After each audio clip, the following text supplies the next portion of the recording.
Assalamualaikum warahmatullahi wabarakatuh. Pada bab yang kedua ini kita akan mempelajari tahapan dan proses penciptaan manusia. Kitab suci agama samawi, Islam, Nasrani, dan Yahudi membicarakan tentang penciptaan manusia. Dan umat agama besar ini, umat agama besar yaitu Islam, ini meyakini bahwa manusia pertama adalah Adam. Agama Yahudi, agama Nasrani juga mengakui bahwa Nabi Adam itu adalah manusia pertama. Dari sudut pandang antropologi Al-Quran, asal manusia adalah tanah. Berikut ini adalah pemaparan ayat Al-Quran surah Al-Hijr. A'udzu billahi minasyaitonir rajim. Bismillahirrahmanirrahim.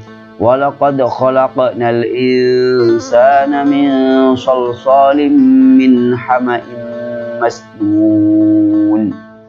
Dan sesungguhnya kami telah menciptakan manusia, yaitu Adam, dari tanah liat kering yang berasal dari lumpur hitam yang diberi bentuk. Ini adalah gambaran manusia itu asalnya dari tanah, yaitu Adam dicipta dari tanah. Wal janna khalaqnahu min qablu min naris sam. Sedangkan kami telah menciptakan jin sebelum Adam dicipta. Jin itu dari api yang sangat panas. Wa idz qala rabbuka lil malaikati inni khaliqum basyaram min shalsalin min hama'in masnun. Ini di dalam Al-Quran bahwa kami telah menciptakan, dan ingatlah ketika Tuhanmu berfirman kepada para malaikat, sesungguhnya aku akan menciptakan seseorang manusia, yaitu Adam, dari tanah liat kering, dari lumpur hitam yang diberi bentuk. Inilah adik-adik, walaqad khalaqnal insana min sulalatin min tinin. Ini surah yang menjelaskan tentang asal kejadian manusia. Pertama dari tanah. Summa ja'alnahu nutfatan fi qararin makin. Setelah dicipta dari tanah, lalu manusia tahapan yang kedua dicipta dari sperma. Ya, setelah jadi sperma, kemudian diletakkan di dalam rahim. Summa khalaqnan nutfata 'alaqatan. Kemudian dari sperma itu menjadi segumpal darah. Fakhalaqnal 'alaqata mudghatan. Kemudian dari segumpal darah menjadi mudghah. Kalau tadi itu dari tanah, ini setelah dari tanah sperma, setelah sperma menjadi alaqah, yaitu segumpal darah. Kemudian dari alaqah, fakhalaqnal 'alaqata mudghatan, lalu kami ciptakan alaqah itu menjadi mudghah, segumpal daging. Fakhalaqnal mudghata 'idhaman, lalu kami menciptakan segumpal daging itu, al-mudghah ini diciptakan tulang-tulang. Fakasawnal 'idhama lahman, lalu kami bungkus tulang-tulang itu lahman, menjadi daging, dibungkus dengan daging, diliputi dengan daging. Summa ansha'nahu khalqan akhar, kemudian kami ciptakan atau kami munculkan, kami tumbuhkan daging itu dalam bentuk yang lain, yaitu sudah berbentuk manusia. Jadi ada 7 hierarki. Ini yang pertama tanah, sperma. Dari sperma menjadi segumpal darah, lalu menjadi segumpal daging, menjadi tulang berbentuk tulang, lalu dibungkus daging, lalu berbentuklah manusia.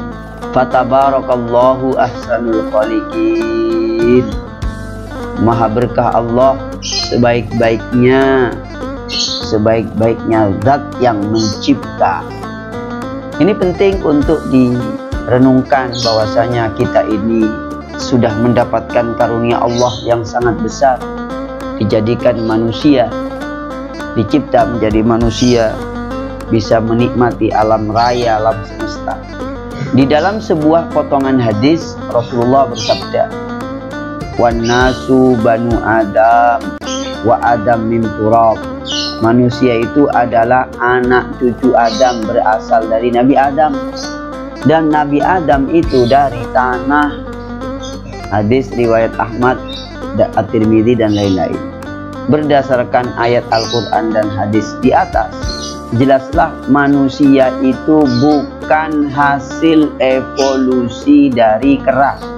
Catat baik-baik, berdasarkan hadis ini, manusia itu bukanlah hasil evolusi kera, sebagaimana teori Darwin yang sama sekali tidak masuk akal dan tidak boleh diterima akal dan tidak masuk akal. Jadi kalau Darwin kan mengatakan manusia itu evolusi dari kera, teori Darwin. Pertama kera membungkuk, lalu agak tegak lurus sampai hilang bulunya sama sekali. Ini sangat menyesatkan manusia. Jadi menurut semua agama Islam, bahkan Yahudi dan Nasrani mengakui bahwa manusia itu anak cucu Adam, bukan anaknya kera. Ya. Kalau manusia itu anaknya kera, pertanyaannya adalah kita ini kera yang keberapa? Generasi yang keberapa? Lalu kok sejak kapan bisa ngomong? Yang berikutnya, ini tadi itu tahapan yang pertama ya. Tahapan yang pertama dicipta dari tanah. Kemudian tahapan penciptaan manusia yang kedua dikenal dengan penciptaan manusia jenis kelamin perempuan. Jadi setelah Nabi Adam diciptalah manusia kedua, yaitu siapa? Hawa. Di dalam Al-Quran surah Al-A'raf 189, "Wallazi khalaqakum min nafsin wahidatin wa ja'ala minha zawjaha." Dialah Zat yang menciptakan kamu dari diri yang satu, dan daripadanya dia menciptakan istrinya. Allah menciptakan. Nah, Hawa itu diambil dari Adam. Jadi Hawa itu proses yang kedua, tidak dari tanah lagi, tapi dari Adam yang dicipta dari tanah. Itu proses yang kedua ya. Dan di dalam keterangan kitab tafsir ya, yaitu tafsirnya, misalnya tafsir Mafatihul Ghaib, ketika Allah menciptakan Hawa ya, ketika menciptakan Hawa itu Nabi Adam dalam keadaan tidur.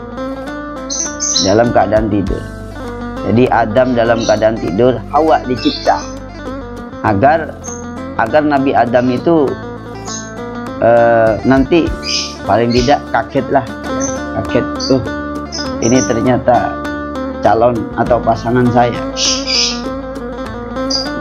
Yang dimaksud Zaujaha tadi itu adalah istrinya, itu Hawa.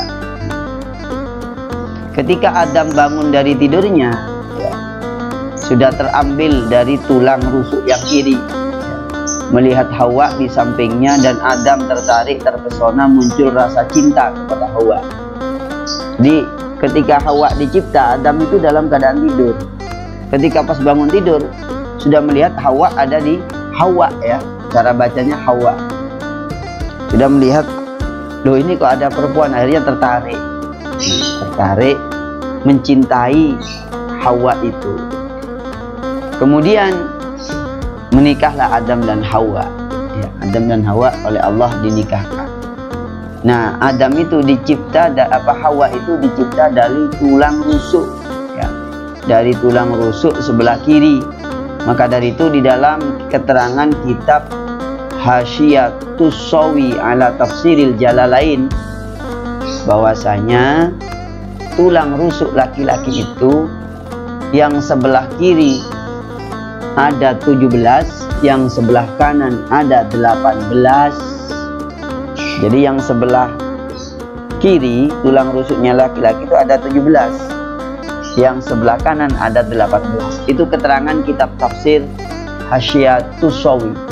Tapi saya belum meneliti, belum membongkar dan belum membedah mayatnya kaum laki-laki, mayat laki-laki untuk melihat tulang rusuknya. Apakah yang kiri betul-betul 17? Tapi ini keterangan ulama. Kenapa kok yang kiri ada 17, yang kanan ada 18? Karena yang kiri sudah diambil jadi istrinya itu. Seperti itu. Wallahu a'lam itu ya. Allah yang Maha tahu. Nah, mungkin ada pertanyaan lah, kalau istrinya 2 berarti 16 dong di sebelah kiri gitu ya. Kalau istrinya 3 berarti yang sebelah kiri 15 dong, yang kanan ada 18. Ya wallahu a'lam, wallahu a'lam. Allah yang Maha tahu semuanya. Jadi mengapa Hawa itu diciptakan dari bagian tubuhnya Adam, yaitu dari tulang rusuk? Pendapat mayoritas ini didasarkan atas sesungguhnya perempuan dicipta dari tulang rusuk yang bengkok. Jadi Nabi bersabda bahwa perempuan itu dicipta dari tulang rusuk yang bengkok. Maka dari itu maksudnya Allah menciptakan Hawa itu dari pasangannya itu dicipta dari tulang rusuk yang kiri. Jika engkau meluruskannya maka ia akan patah. Jika engkau biarkan dalam keadaan bengkok maka kamu senang padanya. Artinya kalau mau memperbaiki yang bengkok, yang kurang baik dari perempuan, dari istri-istri kalian, itu perbaikilah dengan cara yang lembut. Kemudian di antara mukjizatnya kenabian, yaitu Hawa itu dicipta dari tulang rusuknya Nabi Adam. Ini gambarannya ya, gambarannya. Kemudian proses yang ketiga, yaitu Allah setelah mencipta Adam, mencipta manusia dari tanah, yaitu Nabi Adam. Kemudian dari Nabi Adam yang dicipta dari tanah itu diciptalah Hawa. Kemudian proses yang berikutnya adalah penciptaan, ya, penciptaan yang ketiga, yaitu dari sperma.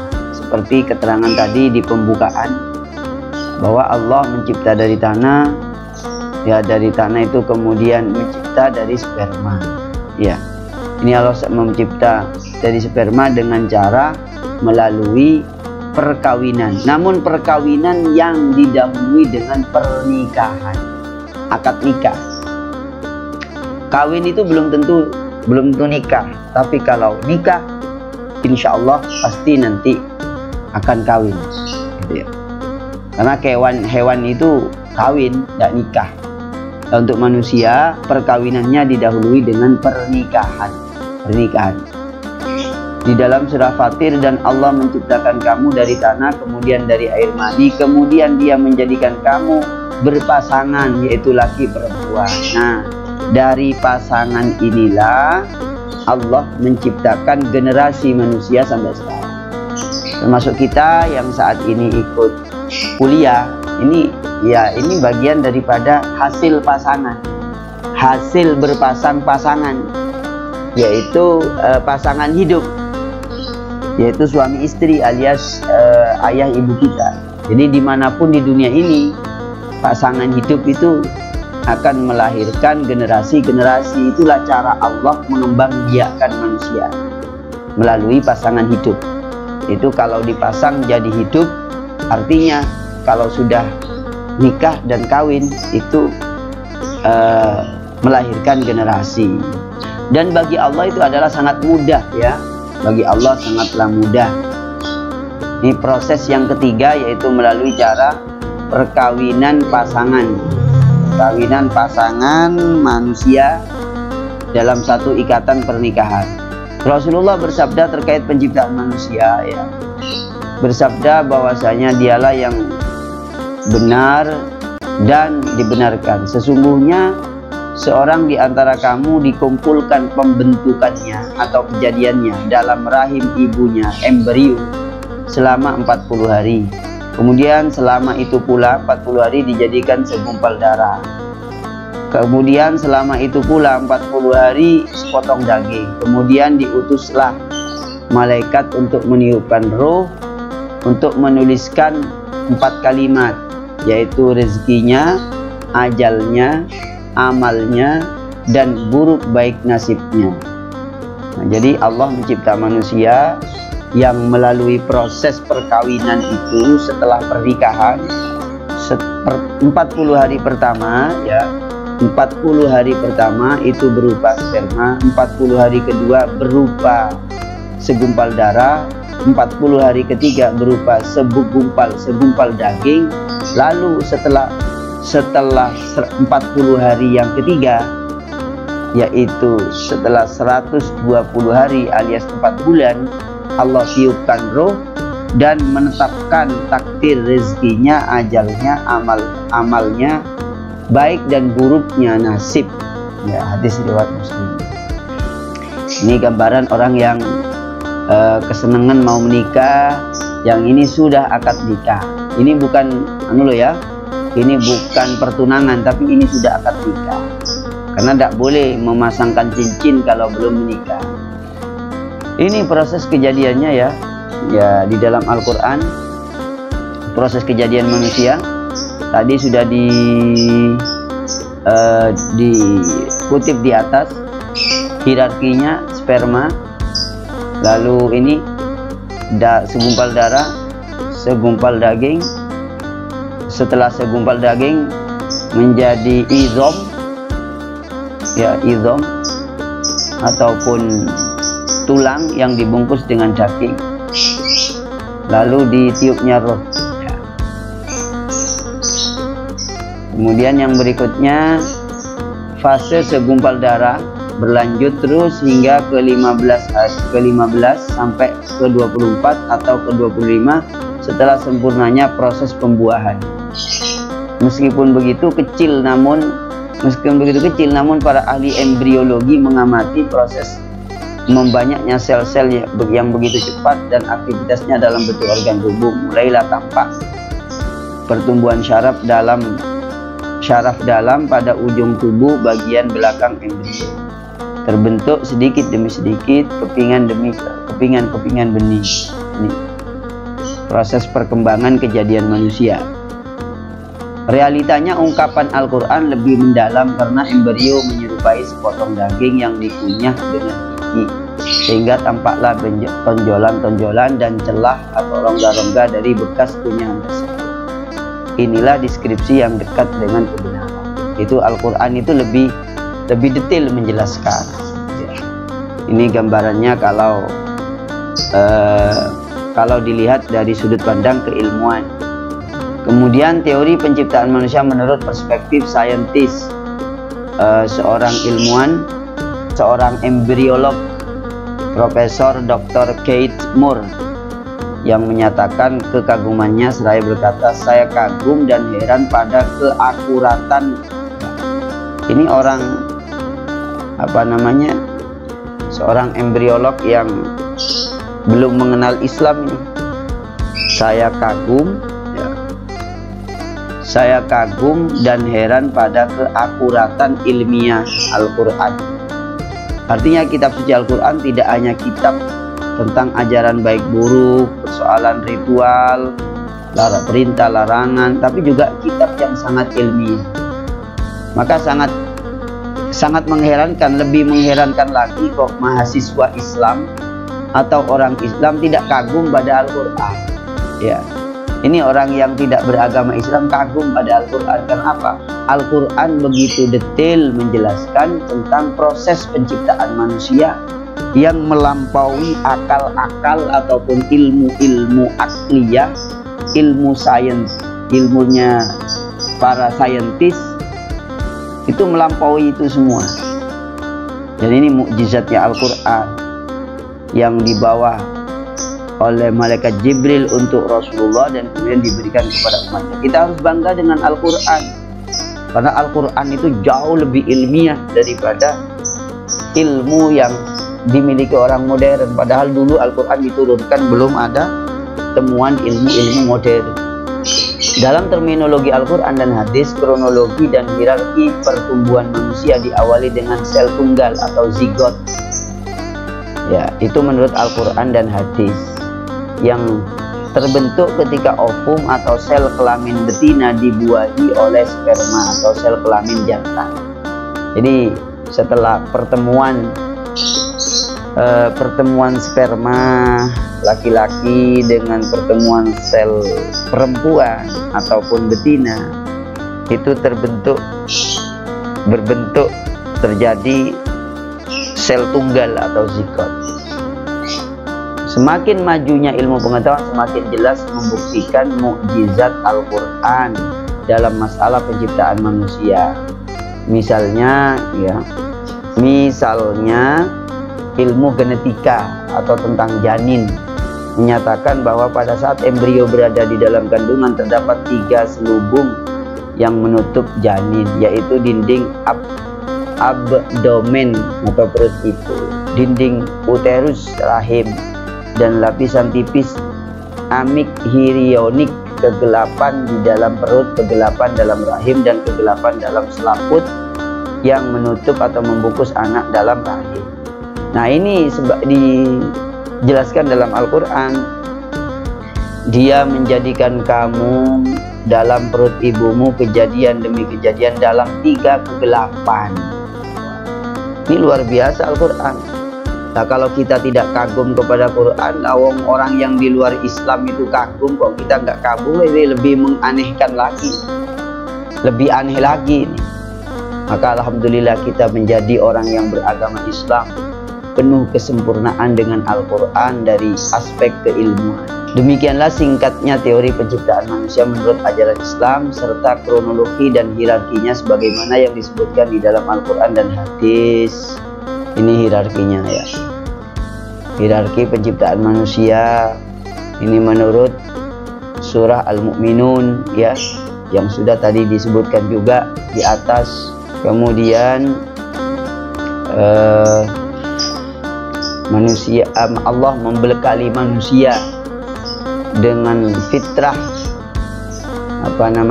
berpikir, kemampuan berpikir, dengan kemampuan berpikir sehingga manusia secara fitrah mempunyai potensi belajar dengan kemampuannya untuk berpikir.